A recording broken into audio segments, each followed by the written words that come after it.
Nós estamos falando sobre o socialismo sob a ótica do Evangelho. Essas duas palavras, esses dois temas, socialismo e Evangelho, parecem ser bastante antagônicos e verdadeiramente o são, né? Mas é importante tratá-los ou entender um à luz do outro, no caso entender o socialismo sob a ótica do Evangelho, para que a gente estabeleça realmente qual a importância de um em relação ao outro, né? E por que a gente chama, por que a gente diz que esses temas são extremamente antagônicos? Porque o socialismo diz respeito a algo humano, ao governo humano, né? E enquanto o Evangelho diz respeito ao reino de Deus, isso é bastante notório. E é interessante a gente notar que até nas definições isto se apresenta, né?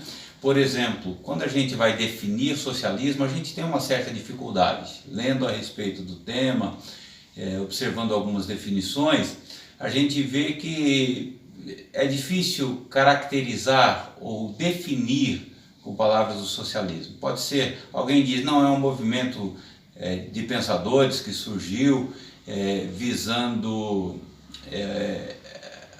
a melhoria da vida em sociedade, é uma ideologia, algo que se pensou como sendo o ideal para a vida em sociedade.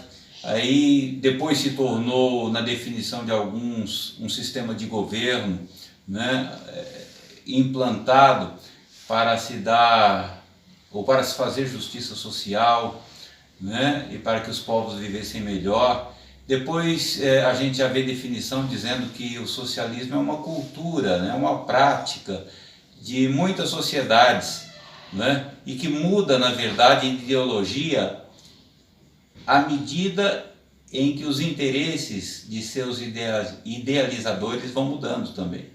Então é bastante difícil você definir num conceito apenas a questão do socialismo, né?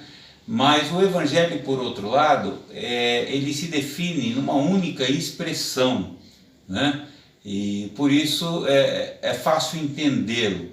O apóstolo São Paulo, no capítulo 1 da Carta aos Romanos, no capítulo 1, no versículo de número 16, ele disse o seguinte: porque não me envergonho do Evangelho, porque é poder de Deus para a salvação de todo aquele que crê. Essa é a parte A do versículo, mas que nos traz esta concepção clara do que é o Evangelho. O Evangelho não é uma ideologia, o Evangelho não é um movimento, não é uma teoria, não é um sistema de governo, porque não diz respeito a nada deste mundo. O Evangelho é poder de Deus, ele se contrapõe a tudo isso, ele é poder de Deus para a salvação de todo aquele que crê.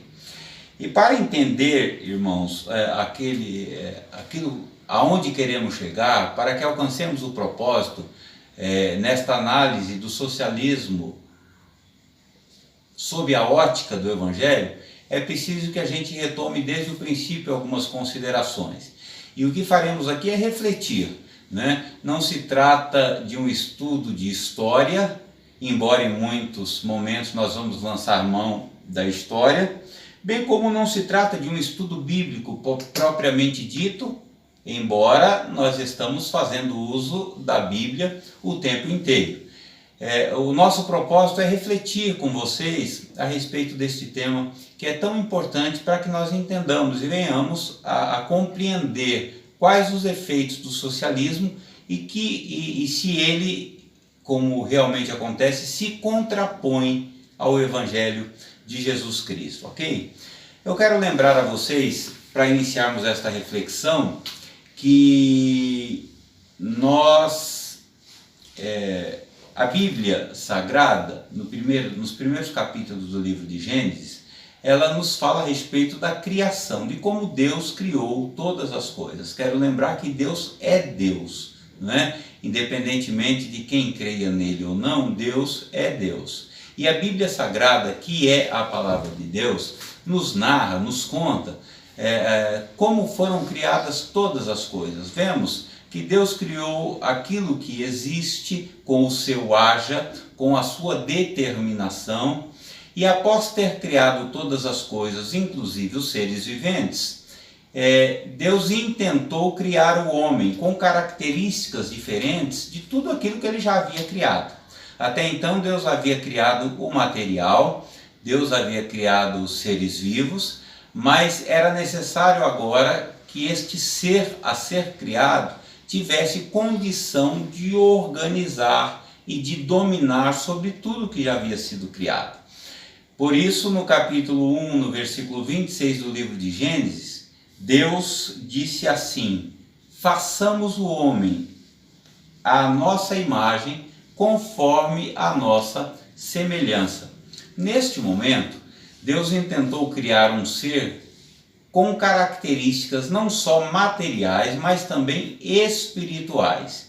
E Deus deu a este ser, após criá-lo, atributos que até então nenhum outro ser possuía.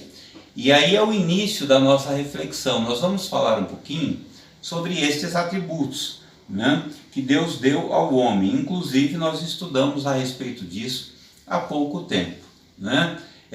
Sabemos que o ser humano foi criado de forma bipartite. O ser humano tem a sua parte exterior, como tudo aquilo que foi criado, mas tem também a sua parte interior, formada por alma e espírito. E Deus deu a este homem, a este ser humano, melhor dizendo, alguns atributos. São muitos, mas 5 nós pretendemos destacar como início dessa nossa reflexão, né? E quais são estes 5? A espiritualidade, a racionalidade, a sociabilidade, a liberdade e a criatividade. Vamos discorrer um pouquinho a respeito deste assunto? A espiritualidade é a capacidade do ser humano de se comunicar com Deus, de se comunicar com o seu Criador, né? Deus nos deu esta possibilidade constante de nos comunicarmos com Ele. A Bíblia Sagrada afirma que todos os dias Deus se apresentava e conversava com Adão. Então Deus nos deu esta possibilidade de nos comunicar com Ele no momento em que desejarmos. Depois nós vamos ver como isso de alguma maneira foi deturpado, é a segunda parte da nossa reflexão.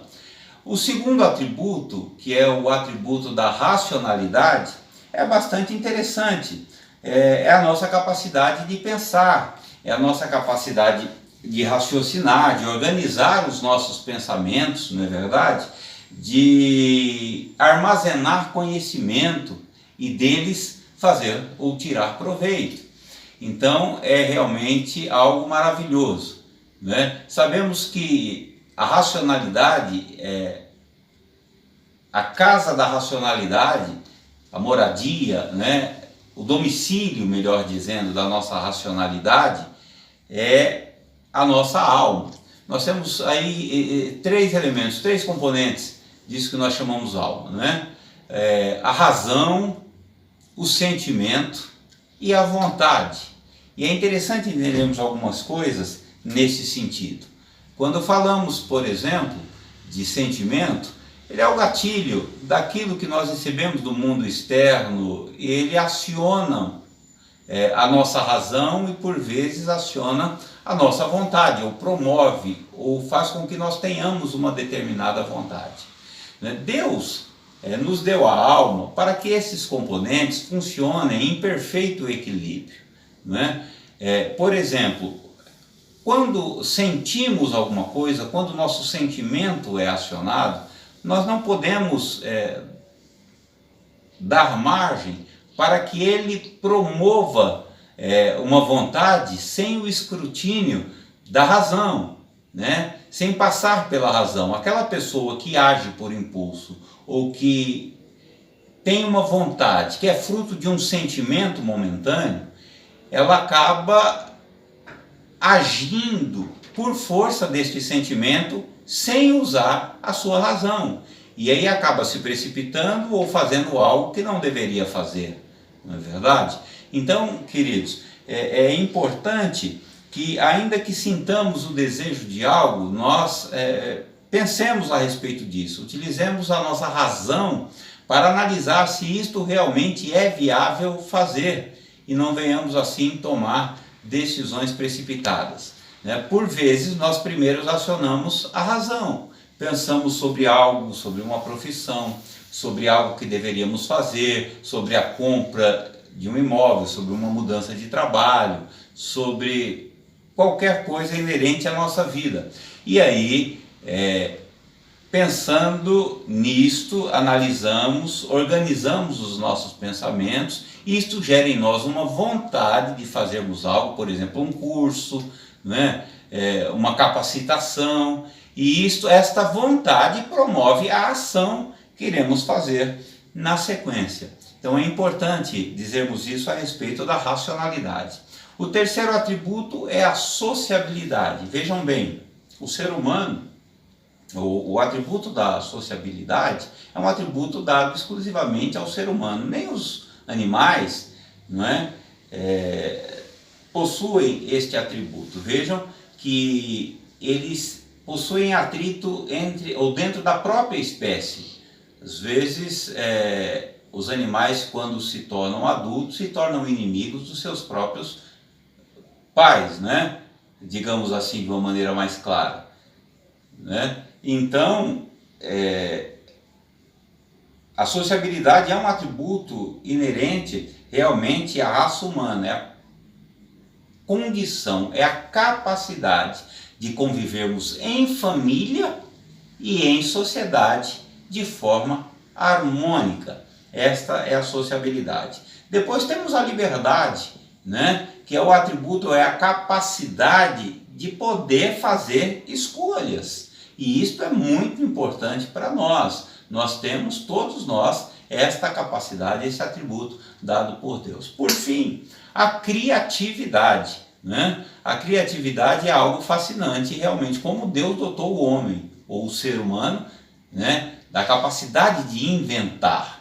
Quantas invenções, quanta coisa nós temos acompanhado, né? E não podemos falar simplesmente das grandes tecnologias, do avião, por exemplo, da internet, do computador, das tecnologias, das redes sociais, dos aplicativos. Não, são pequenas invenções também que são maravilhosas. E esses dias eu vi, né, como um produtor que não tinha muitos recursos preparou um sistema artesanal de irrigação. Quem dá esta capacidade? É Deus. Na culinária nós vemos a criatividade, não é? Um prato novo, alguém desenvolvendo algo novo. A criatividade está presente em toda a nossa vida e é um atributo maravilhoso nos dado por Deus, dado ao ser humano por Deus. Portanto, né, nesta primeira parte da meditação, quis deixar claro de que Deus criou o ser humano com esses atributos maravilhosos, né? E nós devemos dar graças a Ele por isso, porque temos esta capacidade, foi dada ao ser humano, criado à imagem e semelhança de Deus,